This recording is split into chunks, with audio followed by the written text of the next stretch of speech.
Showing power.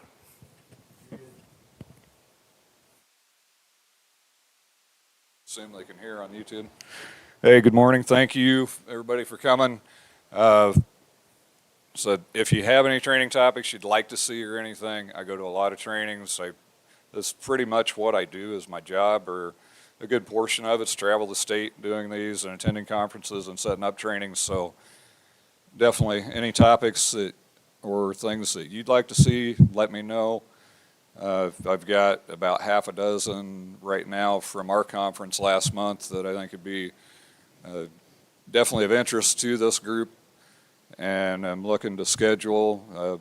It's one thing before we leave today, let's try and decide on the next meeting date that's going to work for everybody. Help me remember that if you would. So without further ado, we'll get started. I'm not going to try and pronounce your last name so I don't slaughter it. Good. I'm going to introduce Mark with Solential Energy. He's the president and CEO of the company, and he has his entourage with him today, his project managers.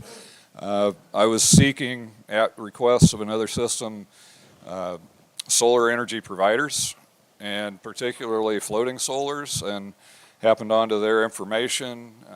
So their project manager for one of their floating solar projects is here and going to be able to give a little bit of case study information. And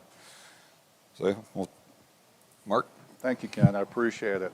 Yeah, and again, thanks to Kent for hosting and creating this opportunity. And I'm not. Can you hear me? Okay. And the support of the Illinois Rural Water Association, and also thank you to the Greater Peoria Sanitary District for hosting us today. So we really appreciate it. Thank you much. And also I want to say a thank you to the operators, because there's a lot that's screwed up in the world right now, but one of the things that I don't worry about is my water and wastewater services at home. And so there's something that says that you guys are just the guys behind the scenes that keep infrastructure and support the health and safety of our communities. And so a special thank you to you for the services and the work that you do. We really appreciate it. My team I'm going to introduce, and they'll reintroduce themselves as they step up. My name is Mark Balahy. I head up the sales and marketing efforts for Solential Energy, and so we'll talk a little bit more about us. But in addition, I've got Dave Burns, who is our Chief Technology Officer and co-owner, Dave Birdie, who's our Director of Project Development, and Isaac Zent. That's a name that I think I heard on a Bond film not too long ago, so it's pretty impressive. So Isaac Zent. So Isaac heads up, he's our project manager for the Fort Wayne microgrid project that we're going to be highlighting in a bit. So wanted to not just have the talking heads, but we wanted to have people that have feet on the ground that you guys can ask direct questions about. Yep.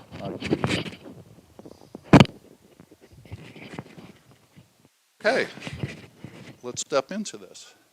So, floating solar and microgrids, attacking energy debt in water and wastewater operations. That's a mouthful. Let's talk a little bit about Solential. So, who and what we are. First of all, our focus and mission is to build a more sustainable energy future, one customer at a time. What does that mean, and how do we do it? Basically, we identify as a strategic solutions provider. So, and we'll get into a little bit more of what that means, but we're not here to sell anyone anything. What we're here to do is to really work with our customers to understand how and where they use energy and apply strategies to either maximize the use, reduce the expense, or increase resiliency. So these are things that you guys wrestle with every day. And so what we really want to do is just be a conduit to expand your scope and services and to complement your activities. So when you look at this, what we do is in data we trust, which simply means that we look at the analysis. Water and wastewater operations are probably the largest energy consumer in a city's infrastructure. And so you bear a big responsibility. And so if we can look at and understand how you use energy and get into like interval information where we're actually looking at how you use energy in 15-minute increments over a year period, that gives us tremendous insights in terms of how and where you use it. Diagnose before we prescribe, which simply says that we don't make recommendations. We use the data to guide us in terms of recommendations, and we work with you in terms of making sure that whatever is proposed is consistent with your core mission. Be green and green. We know that there's financial or environmental attributes that are attached to the work that we do. We also understand that if it doesn't have a financial positive benefit, it's not going to happen. So a lot of it then is developing the financial infrastructure to support the recommendations. Parent the problem simply says that we continue, we don't go away. We believe in long-term relationships over a long period of time because your operations are ongoing, and we want to support the mission. And then operate at an elevated frequency says we want to capture the ideas and the intellectual capital that everyone represents. And it's really a team effort in terms of how we solve these problems. What do? We educate, collaborate, finance, build, and maintain. So we actually are constructors. We actually do projects, and we'll talk a little bit more about a specific project. Energy debt. What is energy debt? Think of energy debt like inflation, and think about if you had bought a car 20 years ago, the price of that automobile versus what it costs today. So we all know the impact of what inflation does in our life. Well, it's the same thing with energy. If you do nothing, you're going to expect to spend about 3 to 4% per year increases year over year over a long period of time. Over 20 or 25 years, that represents a tremendous investment in terms of cost associated with your operations. If we can flatten that or identify a different curve and take the money that would otherwise go to the utility and invest it in infrastructure, isn't that a better approach? Again, we're not anti-utility. In fact, some of our biggest customer sets are utilities themselves. But the idea is that we can build solutions that basically flatten that curve and allow you to take money that you would otherwise spend that you have no control over and invest it in critical infrastructure. David, I'm going to turn it over to you.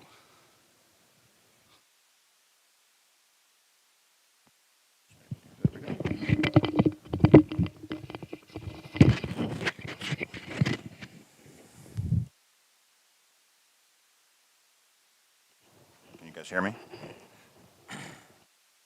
So, I'm David Birdie. I'm Director of Project Development, so I do all the scoping of an initial project. If you call our company, I'm one of the first guys that comes out and says, okay, tell me about your plant, tell me about your facility, tell me about how you're using energy, give me a bunch of bills, give me a bunch of data, and I'll come back with a solution that I think solves the problem that you told me that you have, okay? That's what I do. Yeah. So, one thing we look at, how many of you guys ever see the utility bill for the plants you operate? Okay, a couple. Most of you don't, obviously. When we look at a utility bill, this is a customer, an example customer for a utility. This is actually a utility in Indiana. But when you see your utility bill, you get numbers like this, 500,000 kilowatt hours, 1,000 kilowatts. I got charged $48,000 for that, for the right to use electricity that month, right? Okay, so what the utilities are starting to do, 10, 15 years ago, this is the only number they really cared about, this 500,000 kilowatt hours. They said, okay, you're using a bunch of energy, I'm going to charge you some money for that. And then they said, you know what? Facilities, houses, businesses, utilities, other customers are starting to use energy more efficiently, so they're starting to use less energy. I might change this 500,000 kilowatt hours to 400,000 kilowatt hours. Well, now that's less revenue for the utility, and they say, well, they're a lot like you guys. I've got fixed infrastructure costs that I have to maintain and pay for, so how do I get that paid for? Now they're starting to change and say, this number here, this 1,000 kilowatts is actually more important. and I'll show you that on a slide here in a second. But what we're starting to see is the portion of the bill that this used to represent used to be 90 to 95%. Now the energy portion may only be 50 to 60%, and the rest of it is demand charges. So have everybody heard of demand charges? So that's the big secret that utilities don't like you to know about it. So the reason they don't like you to know about it is because you have almost nothing. There's almost nothing you can do about that unless you take control of your energy. When you turn on all your pumps, all your blowers in your facility, because you have to treat the water that's coming through your facility, you have no choice, right? The feds and the state says you have to, right? I've got no choice but to turn those blowers and pumps on. That's going to hit you with the demand, even if you only need it for 3 or 4 hours or whatever the load may represent.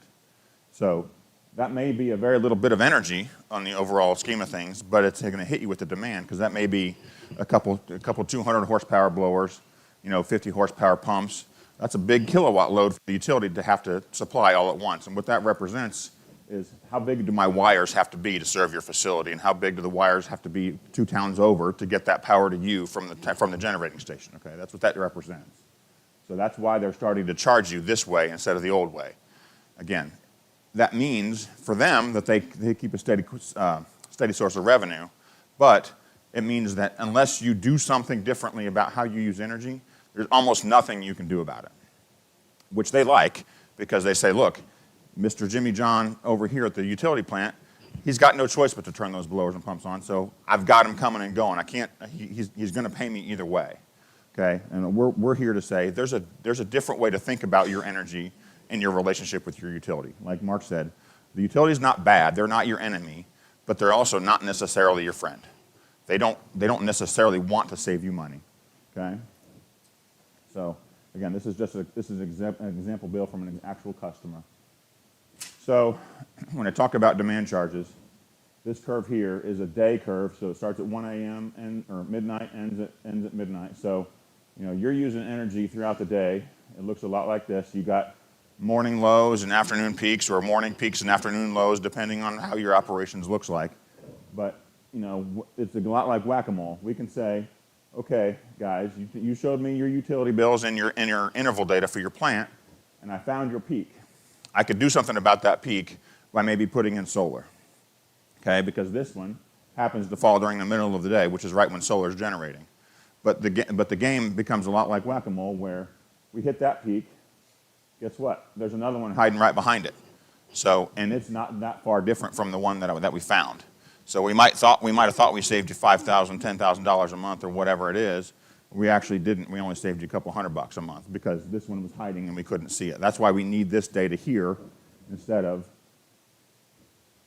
just this data, because this data only gives me the month. All I can see is 1,000. I don't know what else is hiding behind that 1,000 that I can't see yet. So I need data that looks like this to say, okay, this may be 1,000 and this one's 950. I need something that'll hit 950 and 1,000. And oh, by the way, if this one's 800, I need to hit that one too. I need to keep on knocking down your peaks so that your bill can keep coming down and further, okay? That's what my job is, okay? That's why we call it a game of whack-a-mole, because we're just trying to hit those peaks and find them all so that when you implement a solution, you're happy with it. We don't want a solution that says, okay, we did it, we charged $1 million to install something, and you told your board that it was going to save you $500,000 a year and you got a 2-year payback, and then we walk away, and it actually only saves you $30,000 a year, and you got a 25-year payback. That's not what we want. Like Mark said, we want to parent the problem and say, okay, this thing will work. We guarantee it, at least verbally. We may not have financial guarantees in the contract. That depends on the contract language. But we say it's going to work, and we're going to stick with it until it does, right? So who's affected by demand charges, these escalating pieces of cost that you guys get on your bill? Obviously, you guys are, because you're operating the plants. You're the ones making the decision on which switches to throw, right? Because you have a statutorily required job to do. You have to do that. But guess what? The budget and finance people down at City Hall, they don't like that because they're getting the bills and saying, holy cow, what did you guys do last month? We were talking to you just a few minutes ago. It stormed a bunch last month. Well, I got no choice. I have all this water coming at my plant. I have to process it somehow. I can't not. I can't just let it flow into the ditch and hope that nobody sees the stuff floating down along with it, right? So I have to do something with it. The local government, the mayor, he's going to care about it. The public works director, his job probably depends somewhat on the cost of that utility. The infrastructure investment, your ability to do more projects down the road depends partially on how much it costs you to operate your plant right now, right? So all these things are affected by this new cost structure that the utilities are throwing at us, right?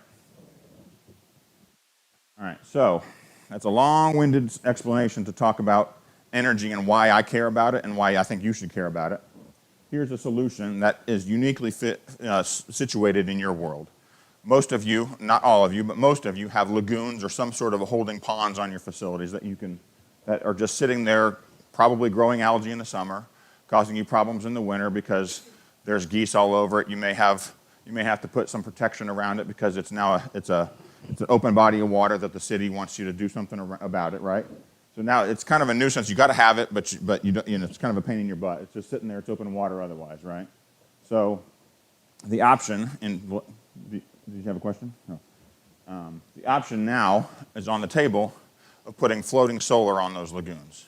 Using that otherwise open piece of water that you can't do anything else with because it may not be big enough to be a recreational body of water. Probably isn't. Even if it is, you may not want it to be a recreational body of water. Okay? So it's not useful for anything else other than holding water. And again, it grows algae in the summer and causes you problems all the other parts of the year. So this is just an illustration to show you kind of the general gist of what a floating solar system looks like. So we've got floats, plastic floats that float on water. These are just, I'm going to step over here off the camera for a second. I'll be right back. So this is actual float from our system that we're building in Fort Wayne. This is one of the smaller floats in the system. There are 3 different sizes of floats, and these fit together like a small Lego set, but on a much larger scale. So they're just open buoys, basically. They just sit there and float in the water, and they have attachment points and screws and bolts, and all that system connectivity goes together to build a system. So that's this right here. And then you've got the panels, the solar panels. These solar panels are exactly the same solar panels that we would put on a roof or put in the middle of a cornfield or put on a parking canopy. Those are the exact same solar panels. There's no difference. We don't buy a special water-rated or pond-rated or floating-rated solar panel. These are the exact same ones. Okay? And then that system can float around, right? Well, now I have to connect it. I have to anchor it to something. So we may have big concrete blocks on the bottom of the pond. We may have, I'll show you that here in a minute. We may have actually driven anchors in the bottom of the pond. We may have driven anchors going to the shore just to keep that thing where it's supposed to be. Okay? It's a little bit heavy. So this is, we'll have more of a Q&A here at the end. This is what a driven anchor looks like for the bottom of the pond. So this device, it's called a platypus. It gets driven into the soil at the bottom of the pond with a jackhammer and rods. The rods slide into this sleeve right here, and it's pointing down. You drive it 15 to 20 feet into the soft soil at the bottom of the pond, and then once it's reached its depth, you yank up on it with a load cell, and then it turns from this position to this position. And as it does that, the soil above it is compacting, and it's saying, you can't come out of the ground anymore because I'm compacting on top of you. Okay? So that's the bottom anchor that instead of a big concrete block at the bottom, we would use a driven anchor like that. Okay? We're using something like that on Fort Wayne project right now. Okay? So that's the system out on the water. And you got these little fish. They love it because now you've got ecosystems and other stuff. The birds love it because we'll tell you that the geese, if you got geese on your water, you'll probably get more because they love sitting on this thing right here, hanging out because nobody can get to them. They're all protected from everybody. Okay? And then we've got this electrical umbilical going to the shore. So you've got to bring that electricity onto the shore and do something with it. So we've got this electrical umbilical line, and it's connecting on the shore to the inverter equipment and the transformers and all the other equipment that gets it to be usable in your facility or on the grid, whichever we do. Okay? So that's the general layout, the gist of a floating solar system. Okay? Real simple concept.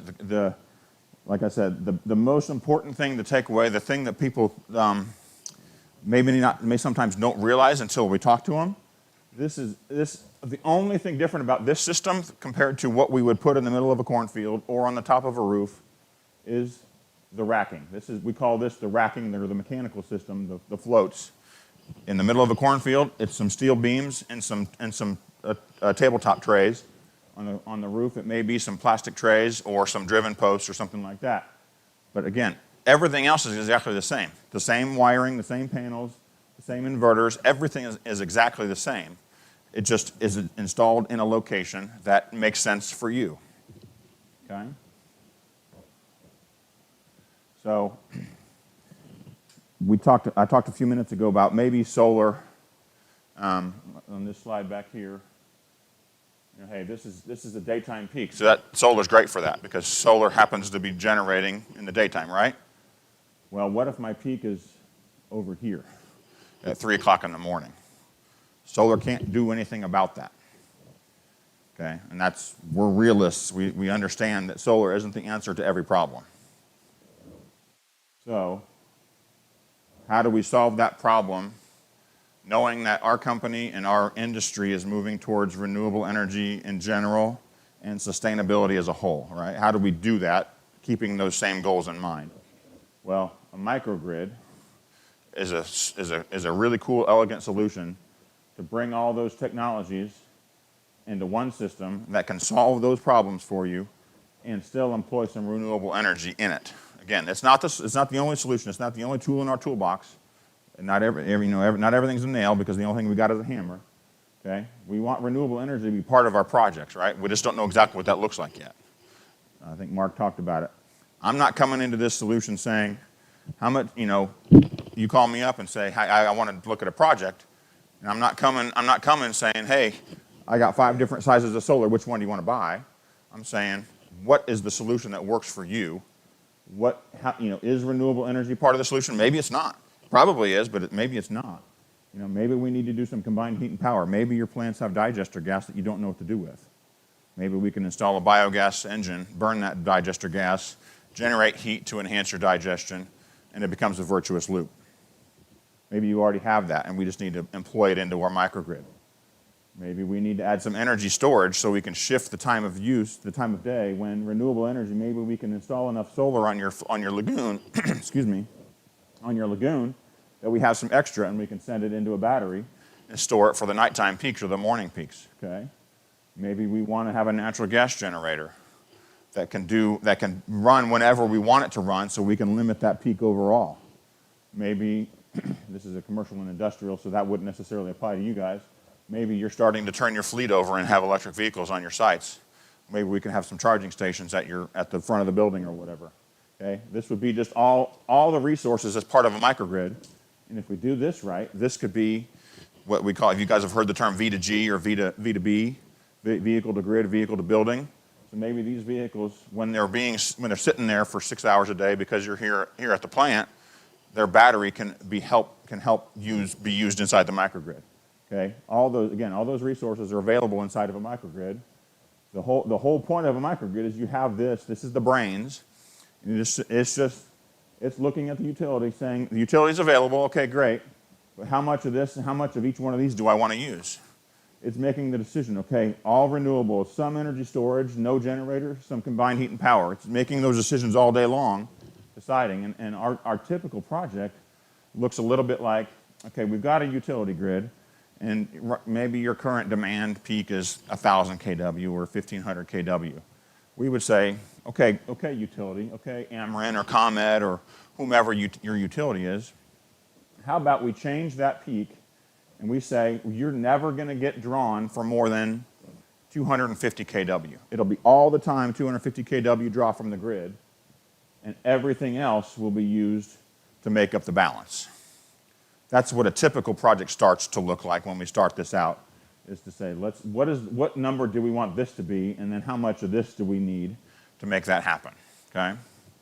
So, again, we would use this brain in the microgrid controller to make that decision to say, okay, if I have a limiting parameter to say I want this to always be no more than 250 kW, for example, I need the renewable to be on when it's sunny, I need the battery storage to be available as that starts to drop off on the day. I need the generator to be available on every other minute of the day.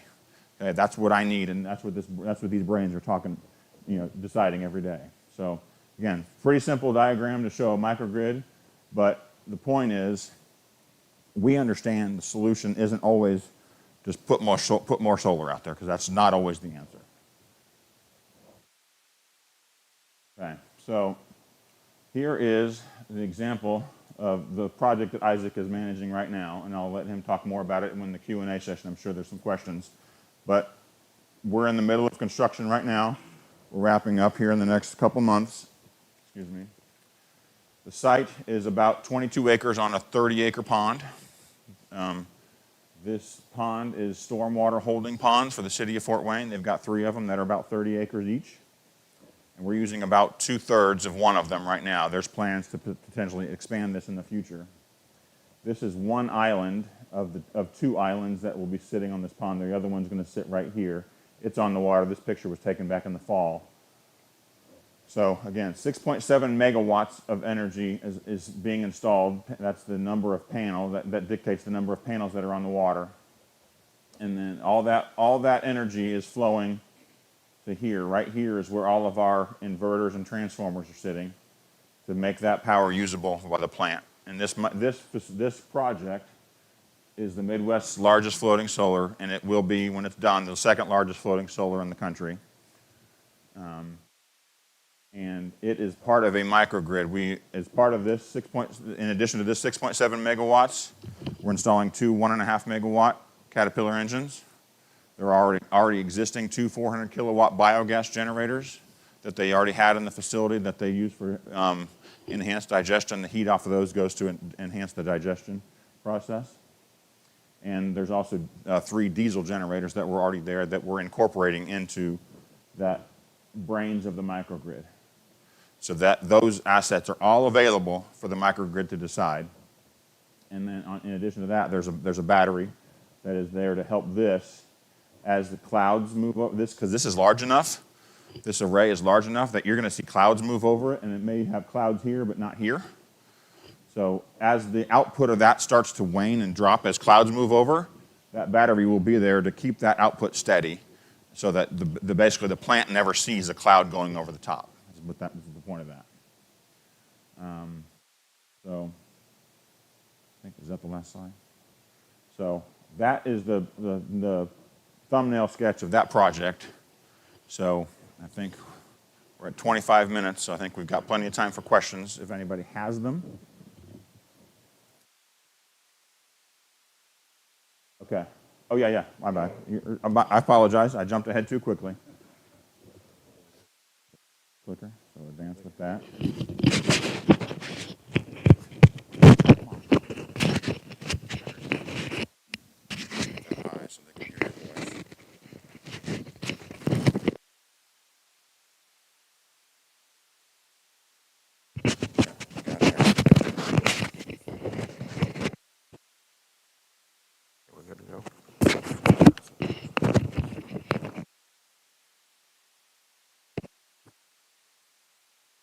My name's David Burns. I'm CTO and co-owner of Silentium.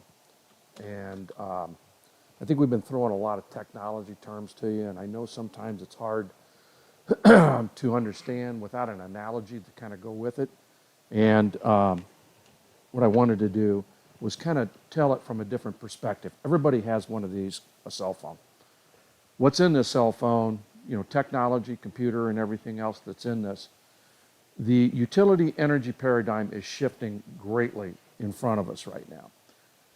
If within utility, again, we don't want to bash utilities. We understand how they have to work. They have to be there. You've got to have baseload power. But just like in the computer industry, way back in the day, if we followed the same paradigm that's going on, or the way the utilities worked, you wouldn't have one of these. This would be in a building that would be huge, and you would just kind of log on to it. You're bringing it with you now. The technology to generate power on your own is getting there now. It hasn't been for a long time, and that's something that's changing. So the ability to generate your own power, to reduce your cost, and like David said, to give you more money to use on probably other projects that benefit your purpose on that, now can happen by taking control of your own energy. No longer you're the tail being wagged by the dog. You can control some of that cost. Utilities know this. They're facing this right now in terms of the technology is coming down to where it's more manageable. Again, you got a phone, computer, you're not logging into IBM's huge warehouse or data center that you have to use that and can't have anything under your own control. So I just wanted to point that out because that's something that was happening and was putting itself into the perspective of you as a user, you as a consumer of energy. And obviously, wastewater is huge on energy. We know that. You guys know that. It's a huge energy. It's a huge consumption of energy, and you want to control it. And also, you got to remember, most of the energy that's delivered to you from the utility is terrestrial. It's over lines. So what happens when a storm comes through? You may lose. You got to have a lot of redundancy to make sure you have that power that you need. That's the other thing a microgrid helps you with is that resiliency.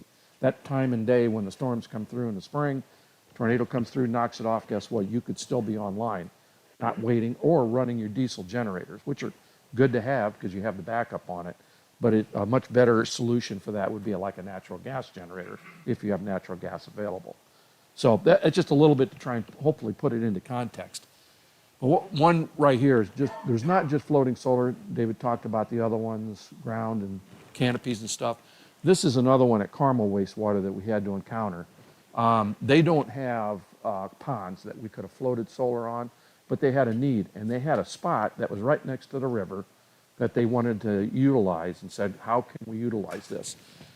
This area here has a flood, basically its floodplain is about 20 feet above ground. So you can put solar in a floodplain. It's hard to put in a floodway because they're going to have a hard time with stuff floating around. If it's always in there, it can clog it up. But in a floodplain, you can put solar in. The water can come up over the panels if it needed to, and it still would work. But there's a little bit of risk associated with that. So really what you want to do is you want to keep the panels above a 100-year floodplain. And that's what we had to do here. Some of these panels, you could drive a truck underneath it because we just had to get them up off the ground and keep them above that floodplain, should that ever happen. So there's other options in, which button, David, this one? Whoop, I think that was the last one. Yeah, but as you can see there, they're up. Some of them are really close to the ground, some of them are up because we had to keep them completely flat for water plane leveling on that. So there are other options that are out there, and that's, I think what it comes back to is we don't look at just, hey, we got solar, everything's a hammer, and everything's a nail, we're a hammer. We try to look at it from the perspective of what makes the most sense. One thing is our modeling. When we do modeling, like David said, grab the data. Our data, we put it through extensive modeling that basically will go through thousands of scenarios using different types of generation technology, whether that's wind, whether that's solar, whether that's battery, nat gas generators, rotational, capacitor banks, all these things to go through and find out what is the best solution for this. And then the second is which is the most economically viable for that. So we put that all together. And usually we do all that at free of charge. We just need the data. We love the data, take the data in, we come up with the modeling to determine what's the best and then present it back. So I think, just wanted to point that out, that this is kind of like the fourth or fifth type of solar that you can do. So again, I know there's probably a lot of low-lying area around that maybe you have and say it's kind of marshy and stuff, and that's an option too. And something like this could be a little more economically favorable than floating. Floating is a little bit more expensive than a stationary structure like this. So you try to blend the two and see which one makes the most sense. So I think that's all I had on this. And you want to go to question?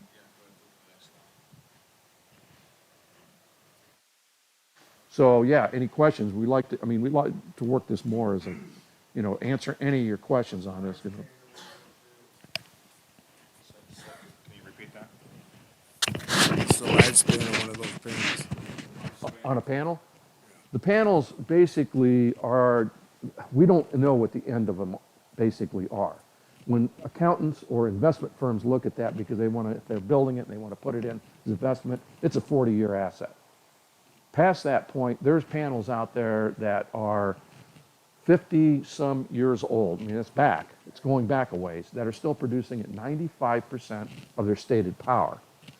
The panels themselves come with a warranty, a performance warranty, that after 25, 30 years, it's guaranteed to produce at 80% of its stated power.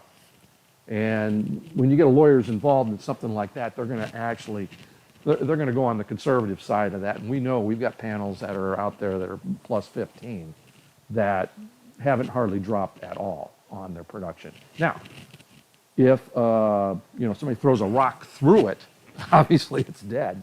We've even got panels out there that was basically against our will, that the customer wanted to put it next to a golf course.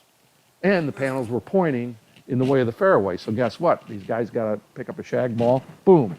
We had lots of basically cracks in the panels. It's a tempered glass, so it shatters just like your windshield does in your car. But they're still working after 5 years, because the moisture, till the moisture gets in past the first layer and starts to degrade the circuitry in there, they still work. And we don't replace them. There's no reason to replace it until we notice that it actually drops off of power production. So I hope that answers the question on the use of it. So. How do you handle aeration on lagoons? Sorry about that. So if you have a lagoon that's aerated, this probably wouldn't be a great solution. Only because you need to get at those aeration discs or whatever you have at the bottom there. And this is obviously going to be in your way. Yes, sir. What happens with an intermittent lagoon system where, I mean, it might fill up once a year? Can you go speak into the mic there? Lagoon system that has intermittent use for storms overflow, and it might fill up once or twice a year. So in that case, would you be better having the structure in place to where the water would flow underneath it? So is it dry otherwise? Yes. Yeah, I would say if it's dry, except for a few times a year, it's probably a better solution for that last slide we showed, where it's taller steel structure and it's sticking out of the ground. It can be a floating solar, because if the water goes away, it just settles to the bottom and just sits there. There's nothing wrong with that. The one in Fort Wayne, what's our fluctuation? So on this solar system right here, you can see the top of the berm right here.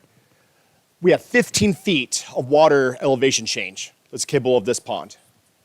And I've seen with storms where in the matter of a few hours, it's fluctuated so far 4 feet up to 6 feet.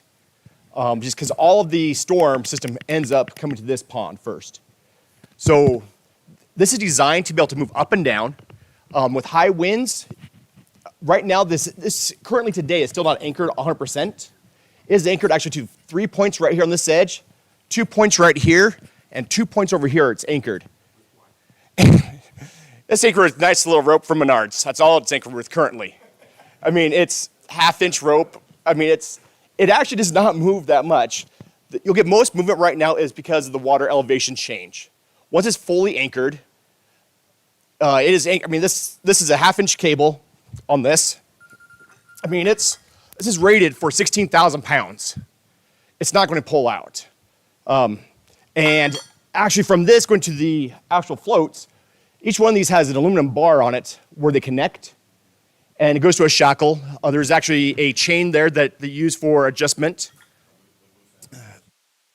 And then on top of that, there's also essentially, there's a rope that's tied to that also that acts as a bungee cord.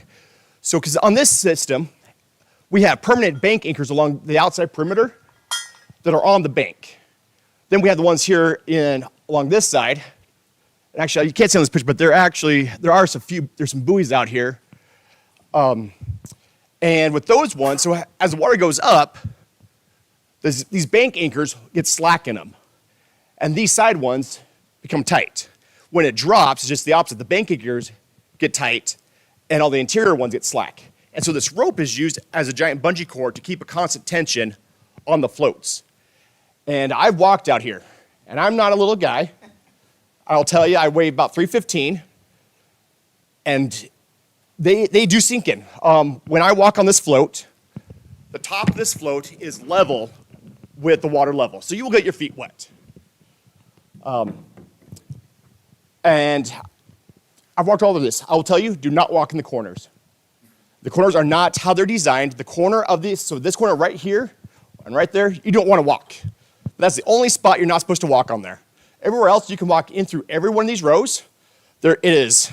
It's separated by walking this slide, and you can walk right down that to every single one of the panels.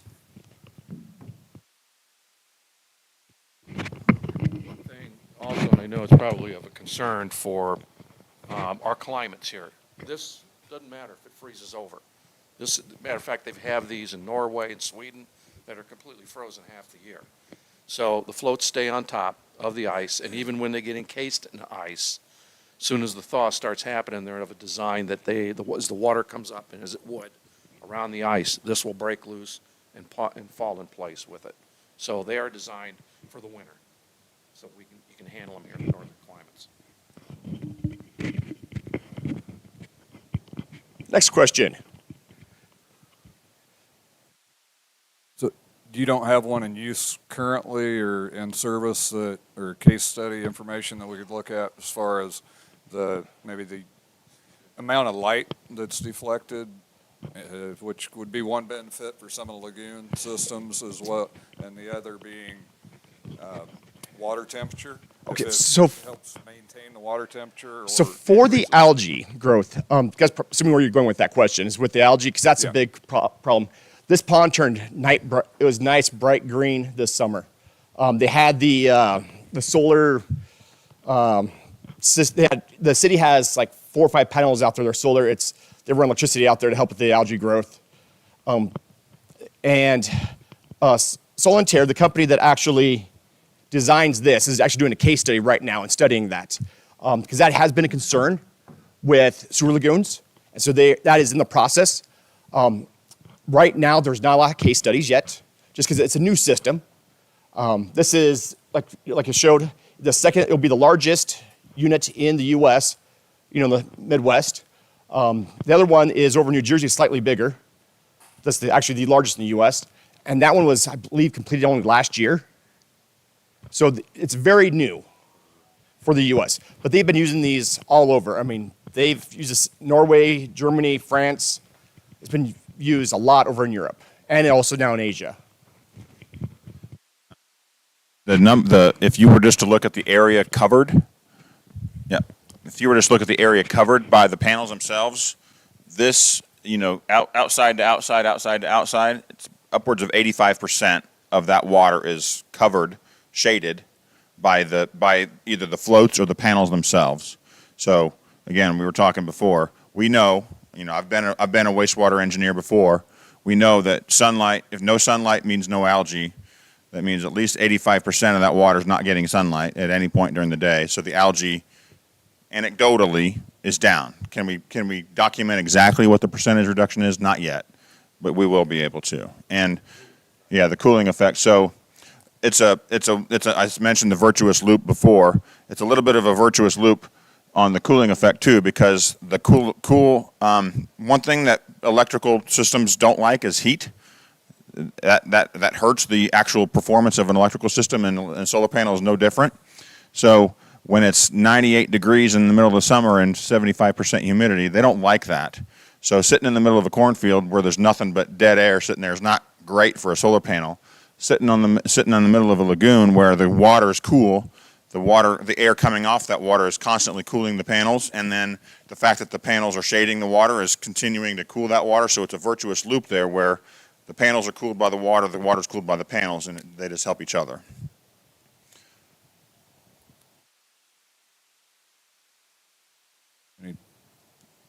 Any other questions? No one?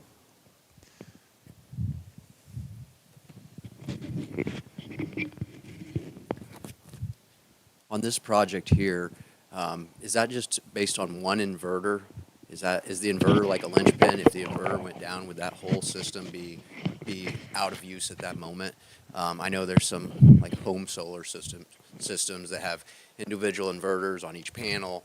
One panel inverter goes down, the rest of your system functions. It's just curious as to how that's managed. Yeah, the number of inverters on that project, there's 23 inverters for that 6.7 megawatts. So it's pretty well balanced out to where, again, if one fails, you're not losing the entire system.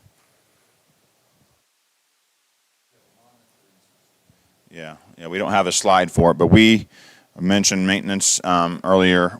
We have a web-based monitoring system that we install on all of our projects if you want us to have a maintenance relationship with you, that we can see we can dial into the web and see the performance of that system all the time, and we get alarms out of that if there is a failure of a piece of equipment. So generally speaking, we'll know about it before you do.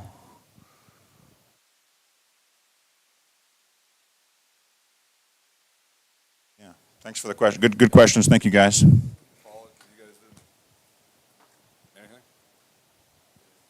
Try and put you on the spot. Thank you.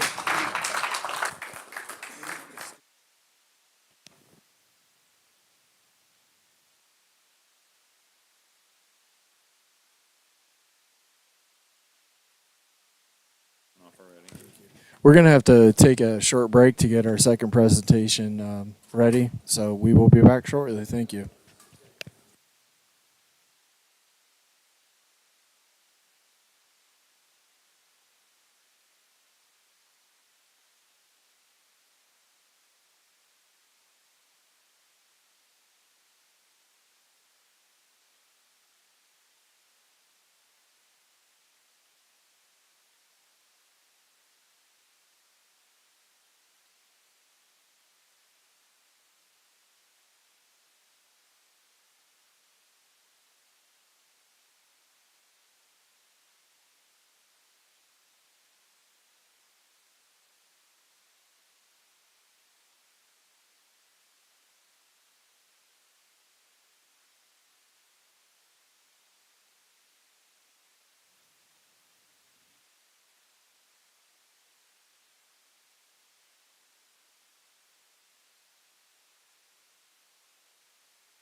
Thanks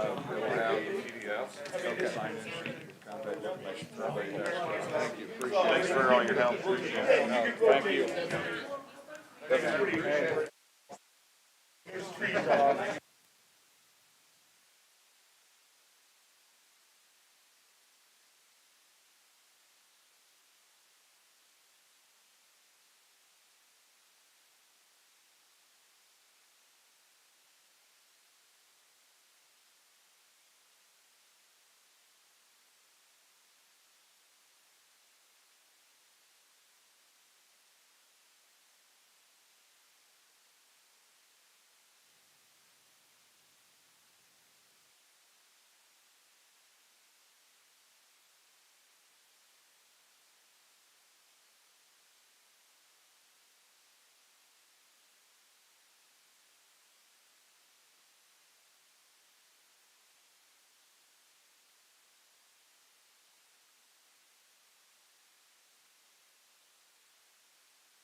We're going to restart here in about a little over 5 minutes with Stuart Spreading's presentation. A little break here for the transition. Please bear with us, and we'll be starting up right about 11 o'clock sharp, hopefully here with Stuart Spreading. Thank you.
Just on YouTube, making this happen. That's fine.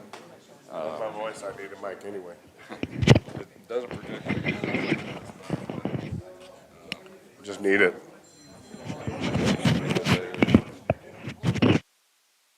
How's that? Does that look like it's Audio okay? guy will come in. It's not, no. Okay. Between the two flags is basically where the camera is, so. Okay. We're, live. Oh, I see, because, Live gotcha. streaming on YouTube, and it gets I just need to be able to look here, so if I'm here talking, is that okay? Yeah, and you've got a pointer. Yeah, pointer is awesome. I'll be operating the video that I can toggle back and forth, whether they're seeing the camera image or just seeing the presentation. Okay. Yeah, just let me know. Okay, we'll get started again, everybody. I'd like to welcome Greg Berntello, good enough. Ron Stewart Spredick. Greg presented last year at our Effingham conference. Does a really great job presenting. He's not got much voice today, so you'll have to listen up. Hopefully it'll come across on the YouTube recording as well. He has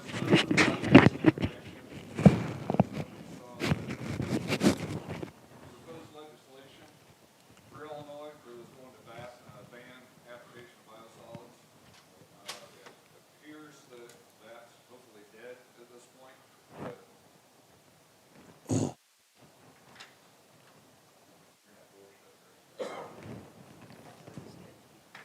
Yeah, so am I okay like this? Because I just have to.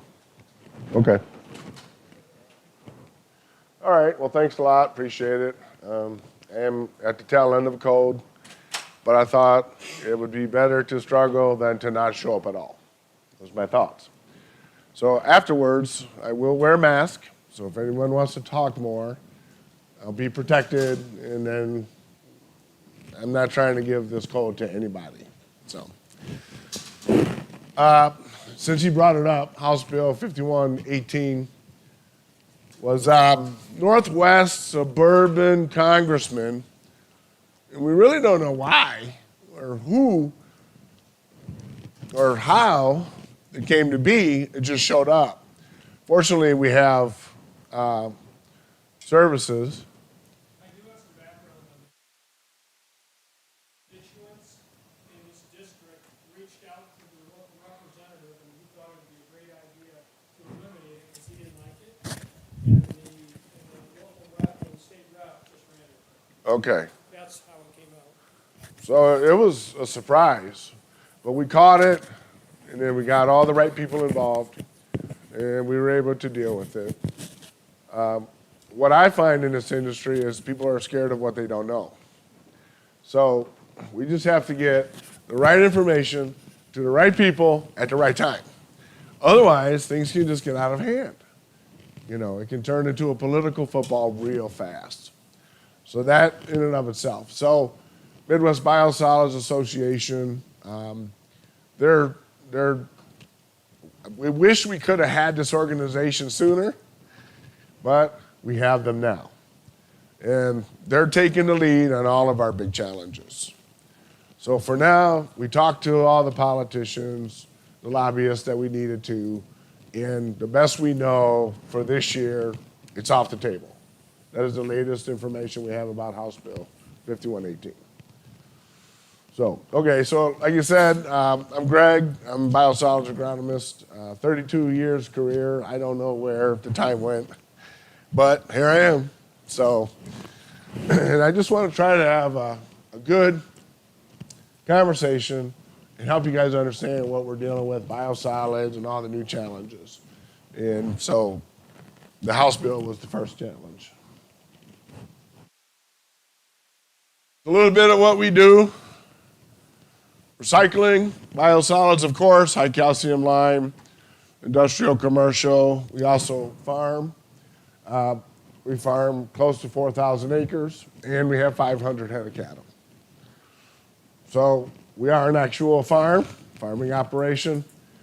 And I have to say that this really helps us understand what needs to be done with the biosolids business on the farm, because we know what farming entails, the challenges, the considerations from our other growers. So by actually farming and doing it, we have the best possible understanding taking biosolids to agricultural situations. All right, another white elephant in the room, PFAS. Now, PFAS, I guess, has been around in our society for like 90 years. It's in our curtains, it's in our food, wraps, it's in our clothes, it's in our carpeting, it's everywhere. For 90 years, these compounds were manufactured for chemical industry for a civilized society. And for some reason, in 2023, all these red flags went up. Oh my goodness, PFAS now is the newly found contaminant that has to be looked at, okay? But it only took 90 years. So it just kind of baffles me a little bit. So, we just know again, MBA, Midwest Biosolids Association, these guys are the forefront. They have the scientists, the knowledge, you know, they're taking the lead on this. And US EPA has adopted, finally, and formalized the methodology for lab testing for PFAS. So we now have official lab testing methodology that can be used for PFAS, okay? Method 1633 is what they're calling it for biosolids wastewater. That would be the one that you would be interested in, 1633. 1621 is for absorbable fluorine by the Department of Defense. I'm not sure, you know, why they're involved, but they are. So it's not a draft, it's official. The methodologies are in place and they can be used. So for you guys in each of your prospective communities, it's probably not a bad idea to start talking to your users of your system and start finding out what it is they're doing. Start having the PFAS conversation. Because eventually it is going to have to be determined whether you do or not, and what concentrations they are interested in. So it wouldn't hurt for you to get ahead of it, find out what the industries are, and start asking questions. Everyone's learning. We're all at the same level on this deal. And if you have any questions, make sure you talk to the Midwest Biosolids Association. Those guys are very helpful, very knowledgeable, and they're taking the lead on something that's pretty complicated. You know, these compounds, there's not just one, there's many, many different types of PFAS compounds. And they're looking into it and they're trying to figure it out, okay? Compounds have amazing technical characteristics. They result in them being used in almost everything, including contact lenses, medical equipment, pacemakers, clothing, paper, so on and so forth. Extremely high concentrations have been determined to be dangerous. So the industry is now taking the next steps to go in a new direction, so to speak. Most municipal biosolids have very low levels, including our largest customer, Chicago. They tested all of it, we're good. Concentrations are very low, okay? Land application will continue. Municipal biosolids could have less PFAS than commercial fertilizers. So even commercial fertilizers have PFAS. So that industry now is going to be looked at. And they're going to have to start determining why do we have PFAS in commercial fertilizer as well? And what are they going to do to adjust it? So it is quite possible in situations that biosolids even has less PFAS than commercial fertilizers.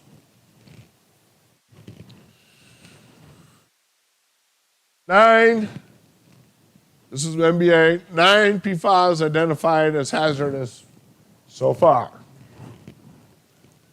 US EPA released a proposed rule, hazardous constituents, part of the RCRA regulations. So,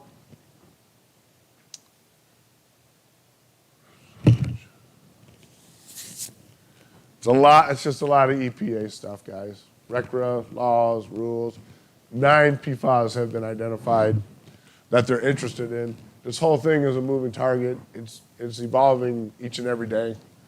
So we're just right in the middle of it. So there is no hard rule, nothing is concluded about PFAS. We just all have to pay attention and keep looking at it.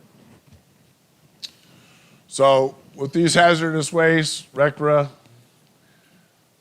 these 9 that have been identified, those will probably be the first priority that they're going to be looking at.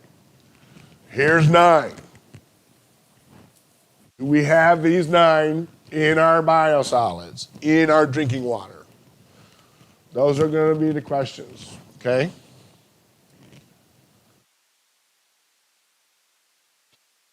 So this is interesting to me. They are asking, since 2011, any chemical identity related to PFAS, process, byproducts, environmental health effects, worker exposure, and disposal. They determined there's 1,462 total PFAS compounds that have been, they believe, that have been totally manufactured in this category. So, they wanted to know what has been used in the U.S. since 2011. They want to know the history, what types, volumes, everything. So any company that was involved in manufacturing these compounds, using them, they have to report to US EPA their history since 2011. And they have 18 months to do it from this date. So 18 months puts you at May of 2025. When everybody who is associated with PFAS in their industry, business, trade, whatever, it all has to be put forward. And US EPA is asking for those records. That's why I was suggesting to start talking to your users now. The sooner we start talking to them, I think it'll be better for everybody. So this is a nice little PFAS by the numbers, okay? Parts per trillion. Labs barely even had the ability to do this until recently. Most of our stuff is parts per million. Parts per billion, okay, that was like new technology. Parts per trillion? That's incredible. Food packaging takes up all of this pie for PFAS. Food packaging. Dust. There's dust in your home, folks, and dust in your office. Okay? Carpet, that's the carpet at your home, and that's the carpet in this right here that we're sitting on. Ladies, lipstick, mascara, foundation. Three categories right there. For reference. And then down here you see biosolids, which is only 27,000. And I'm pretty sure that's Chicago's concentration results from testing and so on and so forth. They produce this.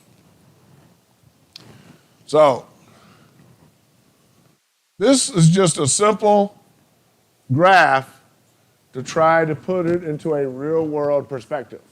So we understand what concentrations of PFAS exist in what parts of our lives, daily lives, and society, okay?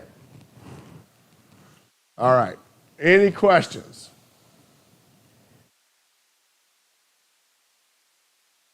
So far, any questions about House Bill 5118 or PFAS?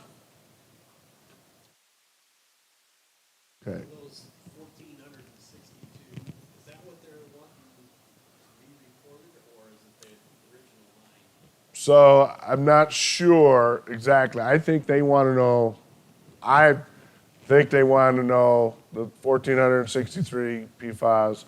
Right now, they're just doing a blanket. We want to know where everything went right now so we can lay down a starting point. And they're going to continue to do research. They're going to continue to dial it in, continue to adjust. By no means is this thing all done yet. It's not even close. So it's going to take 18 months to get them identified for what industries has produced what and where they went and what they did with them. That isn't even required to be turned in until May of 25. So after they get all the data, I'm presuming, they'll look at everything they have and then they'll start trying to make decisions on what's best for this newly found contaminant. Does that make sense? It's a good question. Any of the US EPA information, webinars I've been on about it, this is also a topic we're required to present on.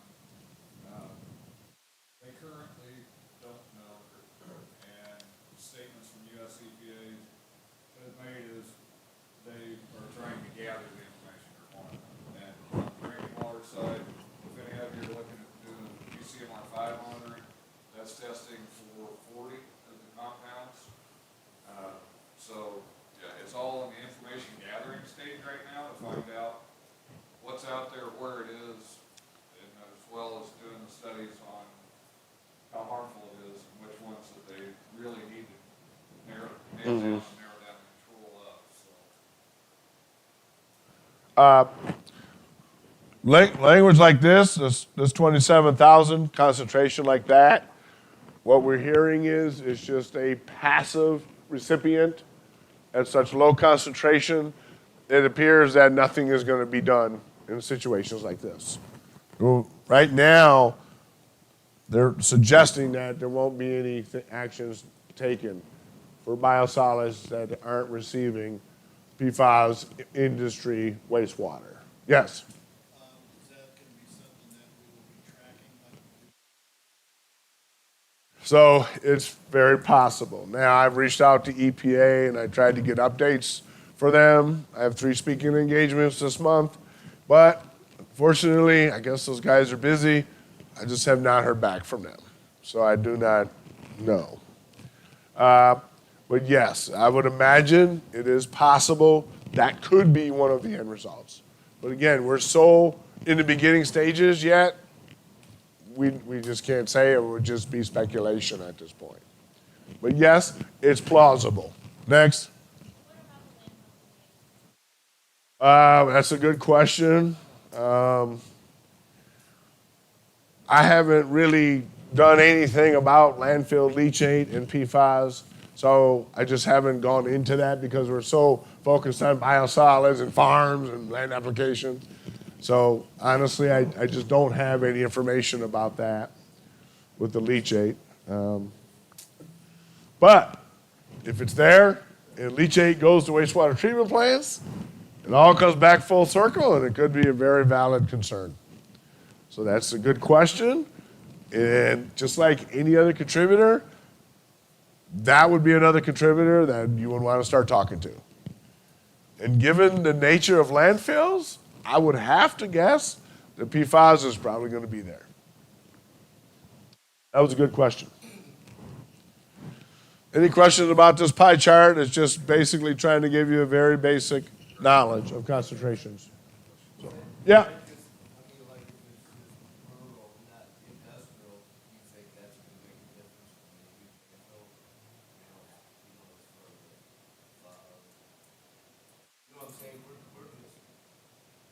It all depends on your industry. Who uses you? Right. So as long as your users don't manufacture, utilize, produce, and discharge PFAS into your system, chances are I would venture to say you should be okay. Should be okay. But this is all open-ended. All open-ended. Yes. Just by looking at that PFAS chart by the numbers, if the majority of the of the PFAS, at least on that chart, is from food packaging. I think it wouldn't be a stretch that it would pass through human beings through waste and end up in even rural systems. So it all depends on what the EPA is looking for when they come out with the final rules. Yeah. So far, the wording on this with this low number is just indirect passing through the population, through the carpet, through the food packaging, through the people. That's about all that is. 27,000 parts per trillion. That's a pretty small number. Big thank you to Midwest Biosolids Association. Those guys are pretty cool and very helpful. So, I wanted to list this information. Go ahead, make sure you have it. Feel free to send them an email. Feel free to call them. They're pretty busy. Every hot issue that comes to biosolids, everyone's good. MBA, help us. They're good guys. And we appreciate them. All right. This is a typical farm field. Semis unloading, big loader. Guys in the back spreading. I thought it was kind of neat to capture all that. The tillage tool right now is not working. That's a high-speed disc. This is a 9R John Deere. It's got to be at least 500 horse to pull that disc. These high-speed discs go about 13 mile an hour. And you better have at least 500 horsepower for that. It crumbles. It does a great job leaving the soil, not clods and clumps. So this has been a huge, huge improvement on our tillage when we do land application. Farmers really appreciate it, especially in the spring. Because the spring, you have such a smaller window to do good work. Don't damage the seed bed. Make sure the seed bed's okay. And these guys love it. They love these high-speed discs. You got 20 foot, 25 foot, 30 foot. A 20 foot, you better have 400 horse all day long. 25 and 30, you're looking at upwards of 500 horse just to pull it, to go that fast.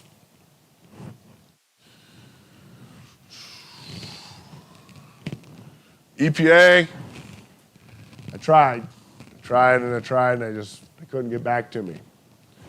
So, last time we talked, draft regulations, according to 503, have been created. EPA has not delegated 503. I can honestly tell you that I commented on those draft regulations myself in 1994. And they're still a draft, okay? All right. So, what I believe from what Darren LeCrone has told me, like if the federal government creates new PFAS regulations, stuff like that, then yes, Illinois pretty much will have to act, and then they'll use this as an opportunity to get everything else updated. But for now, I don't think they want to do too much because we don't know what's going to happen yet with PFAS. It's still evolving. And so it makes sense once everyone knows what everyone's supposed to do, then it would make the most sense for Illinois to go ahead and update those regs now. I had mentioned this, we do quite a few lagoon permits. So if you have a lagoon and it needs, land application, you will need a permit. So I'm working with EPA. I'm really hoping they'll start understanding agricultural timeframes. They'll issue a permit, and then the day you do the permit application, it's just 12 months from that point. Well, I'm hoping that we can always end December 31st because we will always need the fall season to finish that lagoon. If we issue a permit and it expires June 30th, it doesn't work agriculturally. So I'm hoping they'll start understanding that honestly, almost every permit should just expire December 31st. Agriculturally speaking, then it makes the most sense for everybody. for land application. Okay, and you also must remember, it's been a while, the rules are in place, but you got to notify adjacent landowners, folks. You do land app. It has to be in writing. They got to send out a postcard to every landowner. It's not just homeowners, it's landowners. So even if it's just an empty farm with nothing on it, that landowner needs to receive a postcard notifying biosolids application or lime ahead of time. So we have a postcard. We just do a postcard, real simple. And we go on the county tax websites, and we're able to get everyone's addresses, save them for that farm, everyone's who's adjacent to that farm on a sheet, and then we can print it, label it, and then send out our postcards. It works out pretty well. That rule has really generated a lot more money for the post office. A lot more money. Just saying.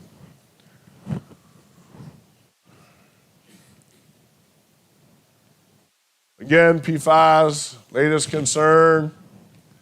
It does have the potential to create a change, but they're just waiting to see before they do anything. We have to see where it ends up. PFAS sampling at biosolids facilities could occur sometime in the future. So the more we start asking questions and gathering data and finding out if our landfill's leachate has it also, all of this conversation can take place now ahead of time. And then I think the sooner the better, and everybody will know more as this whole thing evolves.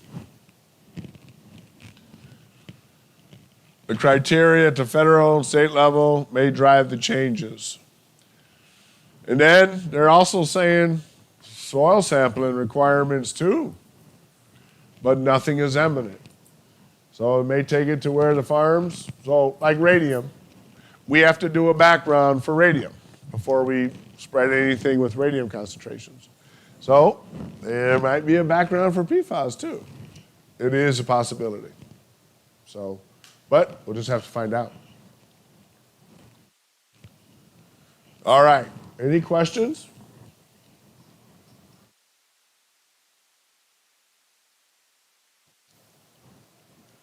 I strongly encourage questions.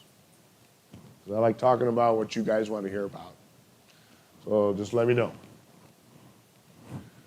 All right, so these are some important day-to-day biosolids rules and regs that we have to abide by.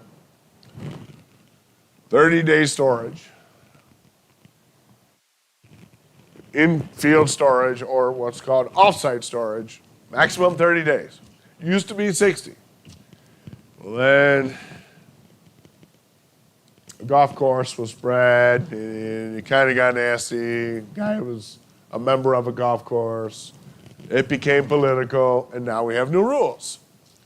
So now they reduced it to 30 days.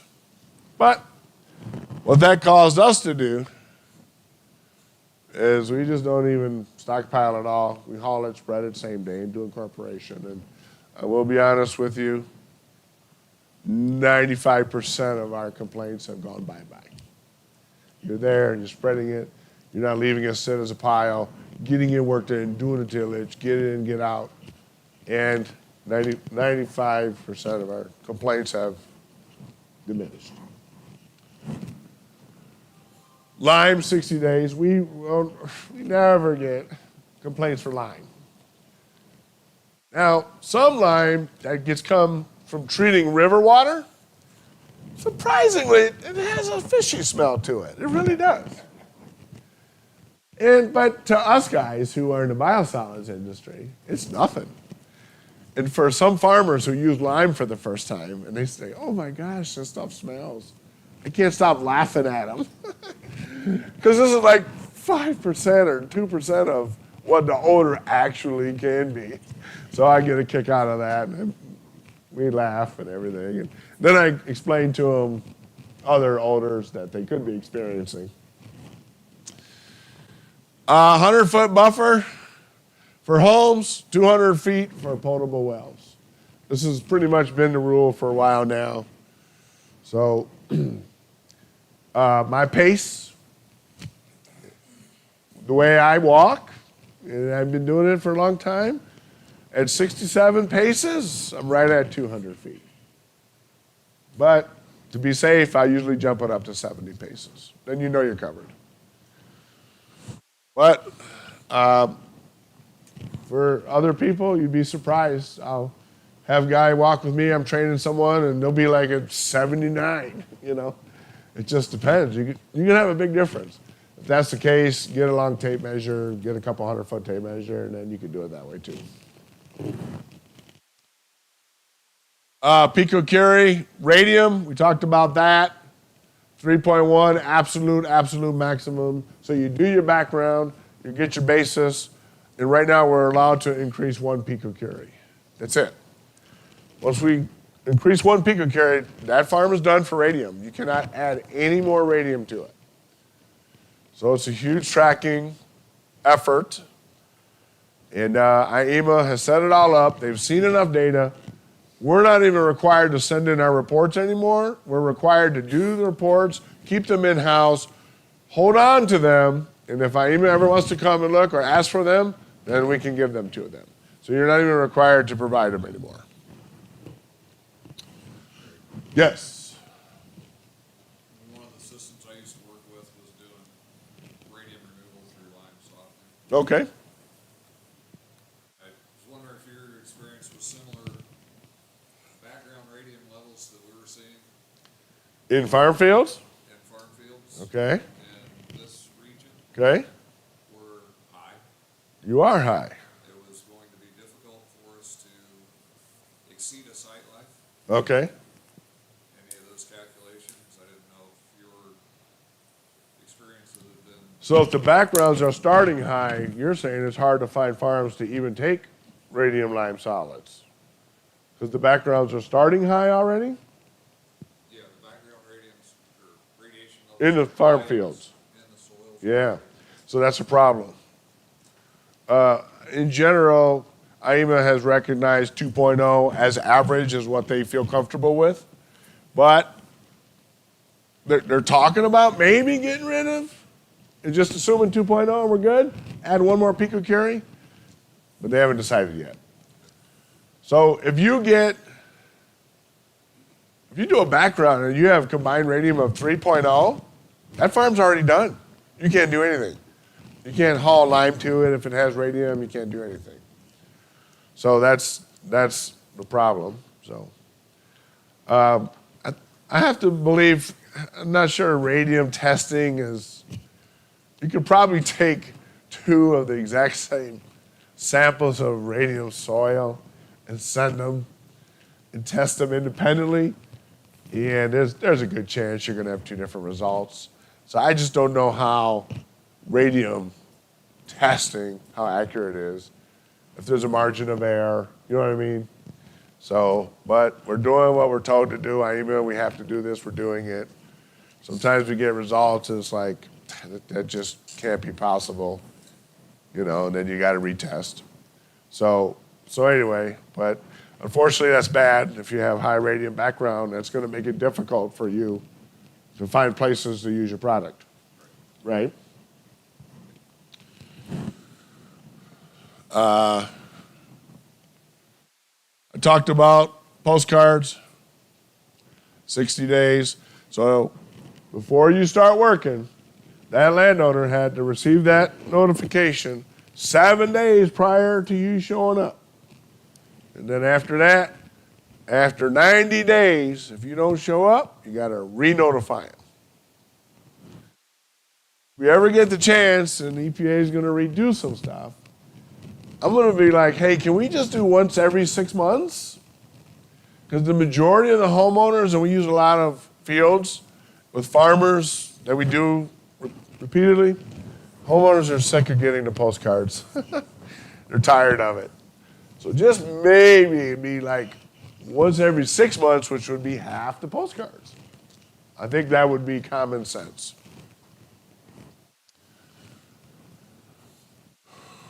Owner as well. So even the farmer says, yep, I want this product, go ahead. We're not required to receive permission from the landowner, but we're required to notify them. So the landowner gets a postcard also of the actual farm that we're spreading. And we have our contact information, and we have all our information. If they have any questions, they can call us. Surprisingly, as many postcards as we send out, I just don't get that many phone calls. I'm talking thousands of postcards. We're permitting 8,000 acres this spring around our shop where we normally do the bulk of our work. I don't even know if I'll get a half a dozen phone calls from homeowners or landowners from all those postcards. So sometimes they'll call and just wondering what's going on, and that's fine. Sometimes another landlord who's adjacent, who owns farmland, will call, what is this? Are you sure? Are you doing my farm?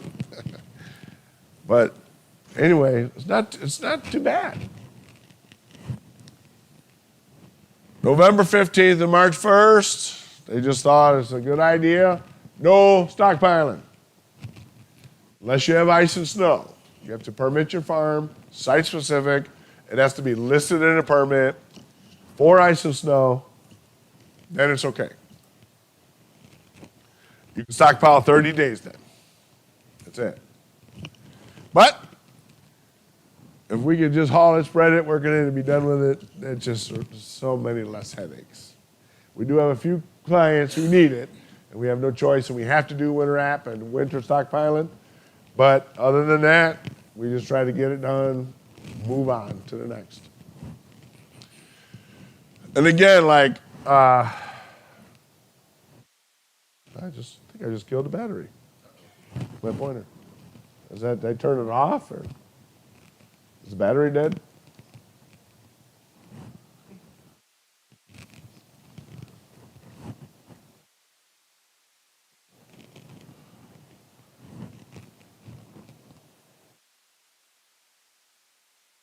Okay.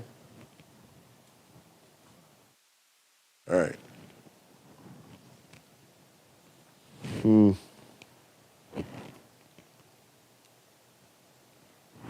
Still, I can't switch stuff. Yeah.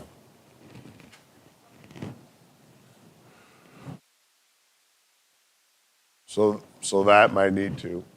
We're froze up. I can't switch the slide. So anyway, the 60 days lime storage, we never get complaints from our lime stockpiles. It just never happens. Maybe because the color of it is brighter. There's no real odor. I don't think the public really knows that it's lime all the time. But as long as they don't smell it, that's probably why they just don't complain. And so stockpiling lime ahead of time for fall for big jobs actually works in August because we get the trucking done when it's dry. We can put lime out in fields when it's dry in August before harvest. We do ask farmers to sacrifice some of the crop, and of course, it's well offset by the value of the lime. And then all we have to do then is come in with our spreaders, and we're not fighting the mud in October when it rains to get these trucks unloaded. So that works out pretty well. Gentlemen, thank you. IT guys are awesome. So, this is just a nice little surface application. It was a lagoon. This was sandier soils. Talked to the farmer. He said, boy, that would be nice if you could just do surface app. With the sand, and you work it in, it's going to be subject to wind erosion. And I just can't have the wind erosion. I'm like, okay, totally understand it. It was well isolated, so we obliged. Everything was good, no issues whatsoever. We did nice surface application on sandy ground. Left the corn stalks in place, so the sand wasn't exposed. And right before the farmer planted, he either hit it with a field cultivator and then hurry up and planted, or he may have just no-till drilled soybeans and done nothing after the biosolids dried. So we can certainly work with farmers and make sure that the work's done right agriculturally with those conversations. All right, questions?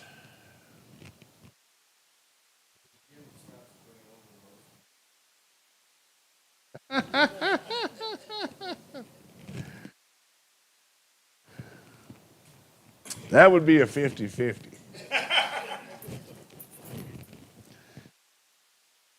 All right, just some of our jobs. Bulk stockpile on sand beds. Huge digester cleaning job. This is Jason Hill, I believe. A lot of you guys have heard or talked to Jason. He's been doing digester work for over 35 years. Another digester job, belt press, dewatering lagoon. Our loaders are probably the only loaders in the world that do this kind of work.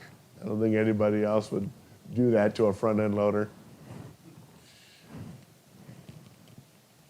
This is lime here. We're dredging lime into a nurse tank, and then we're doing lime application. We literally designed and fabricated that spray bar to handle our application rates. Because with so much water, our application rates are higher than what a typical spray bar would be for any agricultural product. So we were closer to,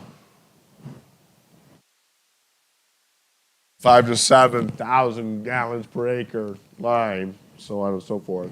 It's just a much heavier application rate. So you can't go and just buy a toolbar for that because nobody does that. So we have to make it in-house and make it work.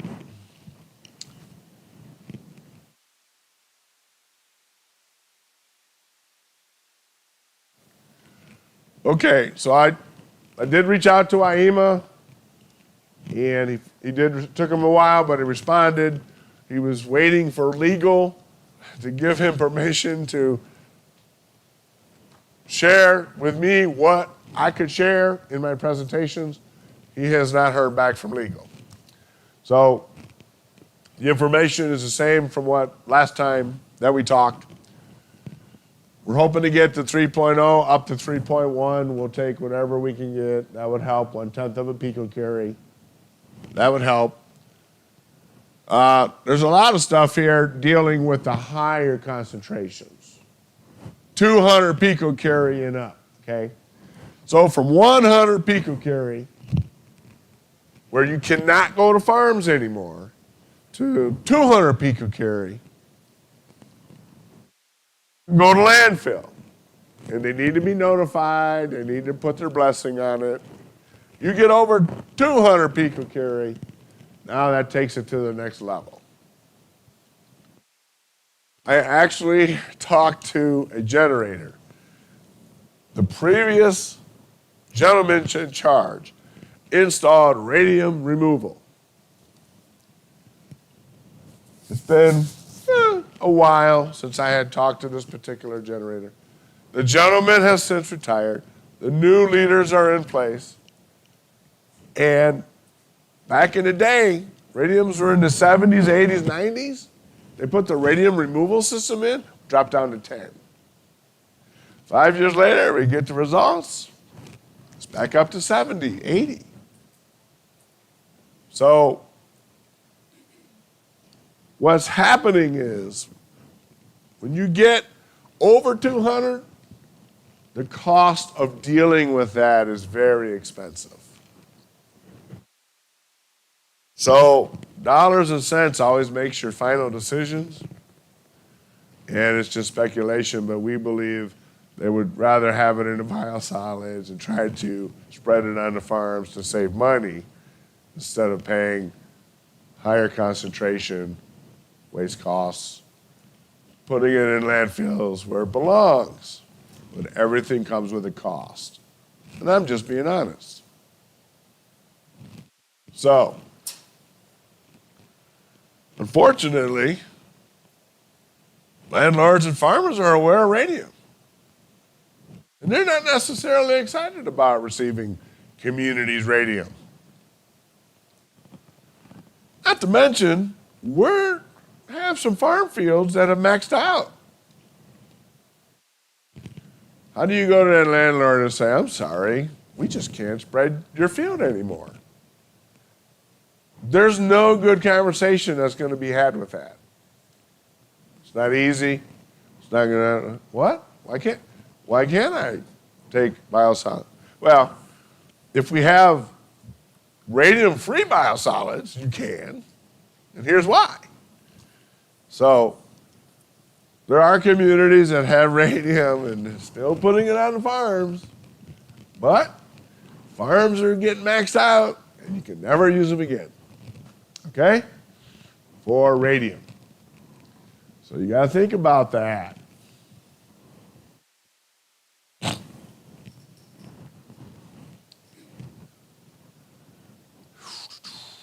Once you get to the 80th percentile,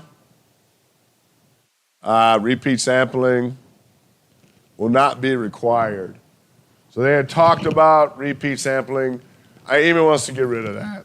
They realize we know where it is. We have the background. We know what you're applying. There's really no reason to resample. So if they can just get this legislation approved, IEMA's updates, then we won't have to resample. You get to your 3.1, that's it. Start with your base. You're allowed to add 1.1 or max out at 3.1, whichever comes first. And that's it, and you're done. Keep it simple. Another lagoon cleaning. We brought all our toys to the lagoon box. Loaders, tractors, pumps, excavators. You got to get in that lagoon and you got to go after those solids. They're not going to come to you. You're not going to just put a pump in the corner and try to get your lagoon clean. You have got to go after those solids. They're bad guys. All right? That's how you clean a lagoon. This is a nice high calcium lime. This is a commercial customer. They use a lot of water to cool power plants. They have to soften their water to cool the power plants so the power plants can be maintained and run properly. The byproduct is high calcium lime. So we get it. We modify our spreader, put a different adapter on there to figure out a real nice spread pattern. And then we're able to spread it. The northern third of Illinois, the bedrock material is magnesium-based. It's called dolomitic. You go to all the quarries, and you can go get you some magnesium-based limestone to put it on your magnesium 2 high soils, if you like. Pontiac, I believe, has some calcium lime, is what everybody talks about. That's it. I don't know of any other quarries that have high calcium lime. So by bringing these products to the northern third of Illinois, farmers can get calcium, a very important nutrient, okay, along with their pH. So in my opinion, it's all about the calcium. This is our dry box spreader. We also have dry lime. These are Tebby spreaders. They come from Germany. Boss found them, had a conversation, wanted to try them. He wanted the best spread pattern possible to do the best possible job. And these spreaders they do a good job. These spreaders, it doesn't matter how dry it is. It could be 60, 70, 80% solids. It doesn't matter. It will spread them. So that's us doing dry lime spreading as well, high calcium. This material is either out of Elgin or Aurora, one or the other at this time. That's another machine on a track. To pull one of these, you're gonna be 350, about 350 horse all day. To feed the hydraulics, pull the machine, and be able to do the work. That's what you're gonna need. I always like to include this. We don't have this job anymore. This was indicator. This was a commercial food processor, Biosolids, good product. You know, farmers love it. Does a good job. They just could not get a handle on their solids. You dump it, it's a huge cow pie. And in the spring, that makes it tough because where the semis dump, you're affecting the seed bed, and they can't, there's no time to correct that. So the wetter it is, the bigger the pad, the more damage done in the spring. So it makes it real hard to market wet products like this in the spring for farmers. They're just reluctant. It makes it difficult. But I also wanted to show this because the Illinois State Police are gentlemen who we respect and support. They just decided to randomly set up scales. But they were focusing on the grain trucks. And we were pulling in and out with our dump trucks, and it was busier than a beehive, let me tell you. And those nice gentlemen, they never looked at our trucks not one time. Portable scales. You talk about nervous truck drivers. Boy, oh boy. Felt sorry for them corn farmers, though, because some of them boys was parked for a long time. Operational challenges. Spring is the most difficult time. And we have clients who build up biosolids all winter. They need something to be done in the spring. So we have to be smart enough to be able to work in the spring, keep the farmers happy, keep the generators happy, capitalize on our opportunities when the weather allows us to do so. And we have probably a good solid 45 days in a normal spring to get our work done. And then, of course, you have your oddball years with weather. So this past February, it was dry. We were getting some stuff done. We weren't going nuts, but we were getting stuff done and making some things happen. We took advantage of February's dry weather. It was awesome. So, you have to understand agricultural considerations for spring. Farmers are a lot more touchy because the seed bed will not have enough time to correct itself. It's not normal to pull 180,000 pound semis into a field before you plant. That is not a normal act. So you got to know what you're doing. Winter wheat works out good. It did not help. It did not help that the current administration now provides crop insurance for double crop beans. All this does is it encourages farmers to plant double crop beans at the taxpayer's expense. If they fail, it's just more insurance money going out the door. Especially where we're from in the northern third of Illinois, when everyone knows double crop beans really don't work well. They really don't. So we're trying to spread biosolids after wheat. And if these guys are just going to hurry up and double crop beans, we lose that ground. We don't have summer ground to spread on. So these are kinds of challenges for summer. And again, they change the rules. They provide crop insurance for double crop beans. But most farmers don't even want to waste their time growing them because they won't grow. but now they're insured. And then fall application is the best time, go nuts. Best time, crops out. If it's dry, go crazy, get as much done as you can before winter sets in.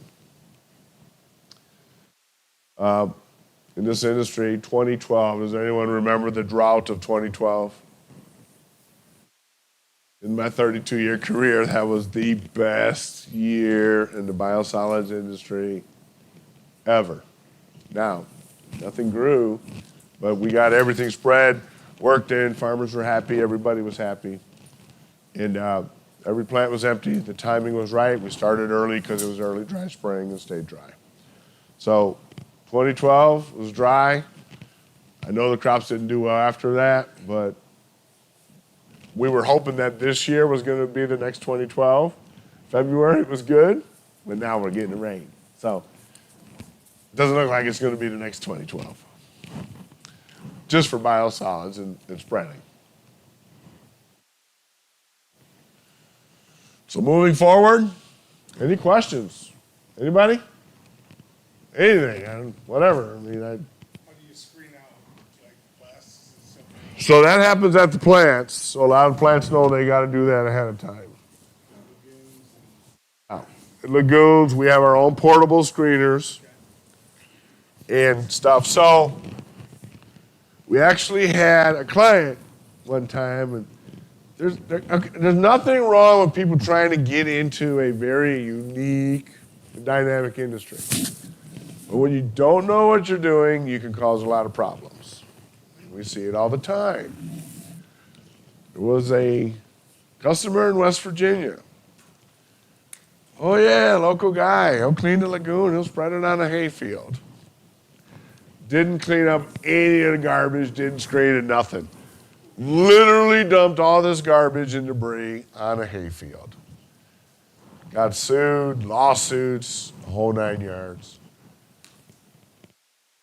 Through just talking to anyone in the industry, they were given our phone number, we got to talking, and then when it had to happen again, we were able to bring our screener, do it right, do it correctly. Everyone was happy, no issues whatsoever. So, no landowner, no farmer wants garbage. We don't use garbage to grow corn. Nobody wants that. So that's a good question. Any other questions? Success depends on public acceptance. Constantly educate the public about biosolids, and then, well, we have a new topic, PFAS. Okay, so now we have to deal with this challenge and try to get the public to understand what we're talking about. Okay, radium. Your field can't take radium anymore. I'm sorry. And then you have to have those conversations. Homeowners, they build homes next to a farm field, and then they're in control of the whole farm field. It's amazing. We can't do this, we can't do that, we can't work past a certain time. They move next to a farm field, and they really want to tell us what to do. We try to be so gentle and understand what agriculture is. The state of Wisconsin makes anyone who moves out in the country, they have to take like a small class in a book and read it, and then they have to sign, this is what happens in the country. And I understand and I agree. That is so smart for Wisconsin, the city homeowners coming out to the country. Bet you that eliminates 99% of their complaints. EPA talked about a universal field code. As far as different biosolids contractors spreading, and yes, we do work with farmers and they work with other biosolids applicators. It would be most beneficial if we had a universal field code. And you go to the state, get that field code, they're tracking all the metals, cumulative, you can just do that. That would be most accurate. I don't know if that's going to happen, but it's being talked about. EPA, I've asked them time and time again, you're supposed to be promoting biosolids. Can we get a better effort from you to promote biosolids to the public? Please. You're the first entity they go to if there's any questions or issues or anything. You're the party that you're supposed to be trusted. We're asking you to please. We're trying to promote biosolids, recycling, green movement, all of that.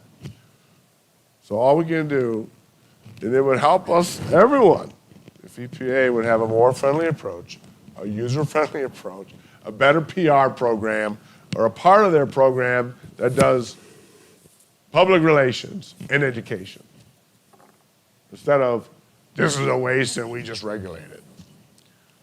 It's hard. It's hard.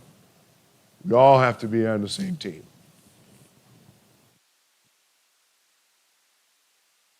Contractor professionalism.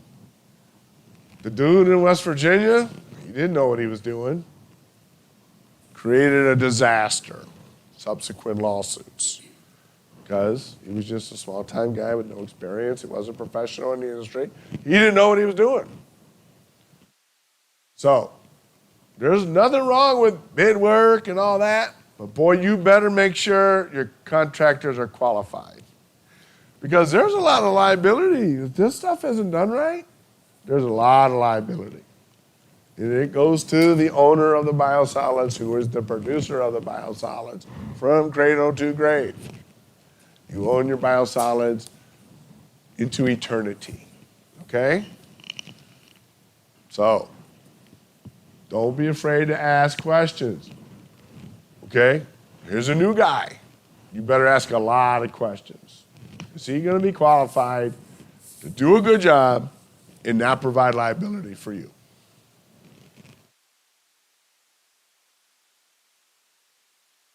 You, yourself, yeah, turnkey operation. I would love to just take my biosolids program and let this contractor have it, and then I just don't, that's one thing off my plate. And there's nothing wrong with that. Once you earn that reputation, earn the trust, feel comfortable with it, you know everything's in place, that's all fine and dandy. But you need to be aware and know your biosolids program. It's your program. It starts with you. Take the time and energy to understand everything that's going on and what's happening.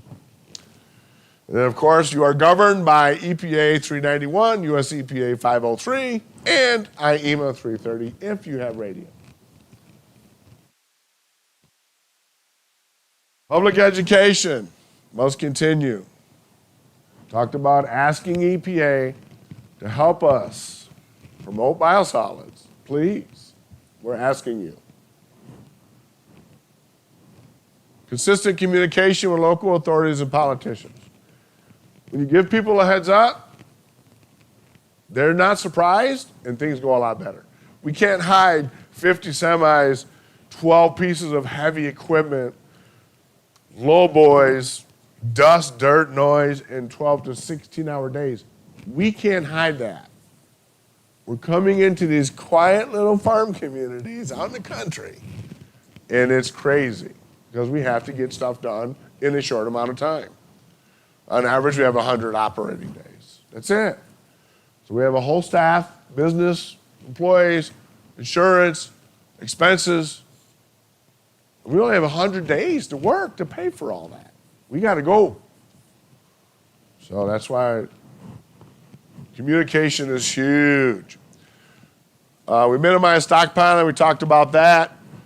That helps. Knowledgeable professional contractors, a must for long-term success. People who are professional, not just trying to get by. I cannot tell you how many stories we hear. Oh yeah, this guy cleaned our lagoon, sucked all the water off, and he was done. You know, 2/3 of the solids are still in the lagoon. Farmers like, I didn't get enough, and my corn looks like garbage because there's no solids. Over and over again.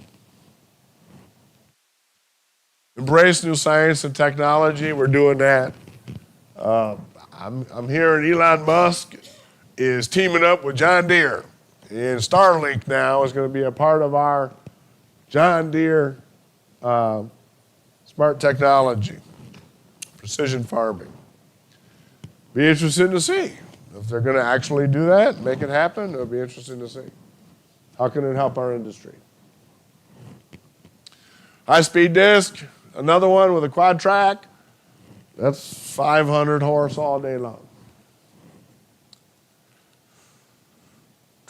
That's it. Our field day for 2024 is Wednesday, September 25th. Everyone's invited. 5 CEUs for wastewater operators, no cost. The event is free to everybody. Any questions? This is the end of my presentation, but I love questions. Any questions? Where's that at? It's at our shop in Sheridan, Illinois. It's 2 hours from here. All the information for it will be on our wastewater training calendar. Get everyone from help coordinate the CEUs. Yep, they helped us last year. It was awesome. We appreciate that. Yes. Very good lunch. We're farmers, and we have beef, and we do serve a good lunch. That's one thing we know how to do is feed people. John and Michelle grew up on farmers, and they love feeding people. Really great presentations. Yeah, we get all different speakers, engineering world stuff, all kinds of stuff. If you haven't made it, definitely worth the time. It would be. And you guys do need CEUs, so 5 CEUs would be worth it, and it's free. Any other questions?